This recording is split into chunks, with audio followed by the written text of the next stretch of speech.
Muhammad allowed his followers to rape their female captives, their war captives. You go out, you win a battle, a lot of the men will be killed, the women will be taken captive, and what do you do with these women? Do you take them to other people from their tribe who are living somewhere else? Do you take them safely there?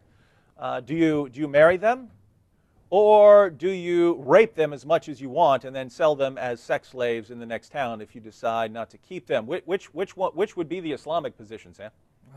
Well, the Islamic position, I'm laughing and I shouldn't laugh because this is a serious thing. And this still goes on today. Yeah, this still goes on today. This is Islamic going on in Syria right now. The Islamic position would tell you that adultery is condemned in all circumstances except in the situations in which you have taken a woman captive and it so happens that her husband's still alive.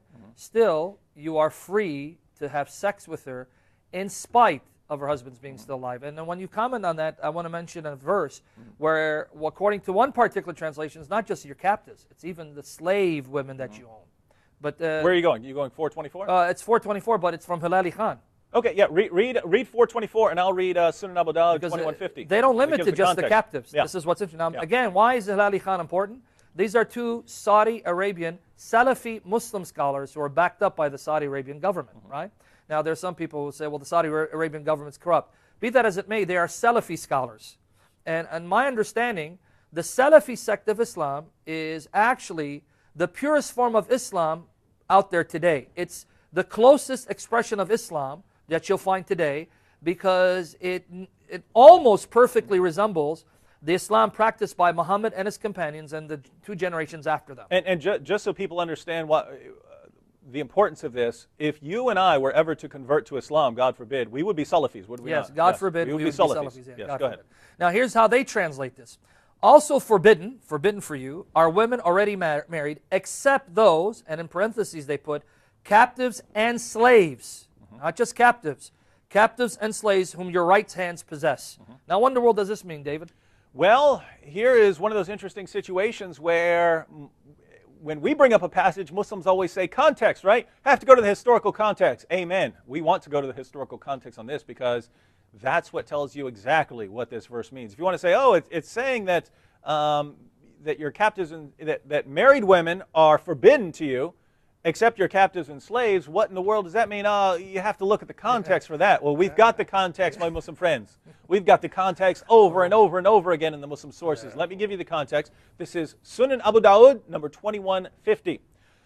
The Apostle of Allah sent a military expedition to Autas on the occasion of the Battle of Hunain. They met their enemy and fought with them. They defeated them and took them captives. So, they defeated their enemy and took them captives. Some of the companions of the Apostle of Allah were reluctant to have intercourse with the female captives in the presence of their husbands who were unbelievers. So there had been other battles where Muslims had killed the men and then taken the women captives, and they knew that they were allowed to have sex with their female captives because the Quran guaranteed them that right. But the question now was, now we captured the men and the women. So these aren't just our female captives, these are married female captives. They have, isn't this adultery? So Muhammad's companions were reluctant to have sex with them. Wait, we're not sure what to do here.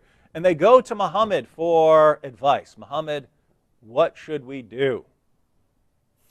So, some of the companions of the Apostle of Allah, going back to the passage, some of the companions of the Apostle of Allah were reluctant to have intercourse with the female captives in the presence of their husbands who were unbelievers. So Allah the Exalted sent down the Quranic verse, and all married women are forbidden unto you, save those captives whom your right hands possess. What verse is that, Sam? That's chapter 4, verse 24, what I just read. That is to say, finishing the passage, that is to say, they are lawful for them when they complete their waiting period. So there would be a waiting period to make sure that the woman wasn't pregnant from her husband. After that, you can have sex with them all you want, even though they're married. Their marriage doesn't matter. So context does matter, my Muslim friends, but context doesn't help you. When you actually go to the context, you find out these verses are every bit as despicable as they sound. And that is a horrible, horrible teaching. You can capture a woman and her husband and then rape the woman in the presence of her husband, and who cares? Exactly. They're filthy unbelievers. But Allah says it's all okay. Allah puts His stamp of approval on it. And I also find it ironic that this is a Saudi Arabian translation that says it's not just limited to captives and slaves. In light of all the reports we hear that come out of Saudi Arabia, where you have maids who are being raped by their employers, like you hear about stories, atrocities done to Filipino maids in Saudi Arabia. Now, why in the world would these Filipino maids get raped? Well, because according to the Quran, being a maid means that you're their slave, and your employer wouldn't consider it rape. He would consider it his conjugal rights, because after all, you are his slave. So is it a coincidence that this Saudi Arabian version of the Quran inserts within parentheses not just captives, but even slaves that you own, in light of all these atrocities we hear that takes place in Saudi Arabia? And so the point there is, this isn't just some irrelevant teaching from 14 centuries ago. These teachings have practical consequences in the world today, which is one of the main reasons we deal with them, because someone has to deal with them, otherwise the practices are never going to end.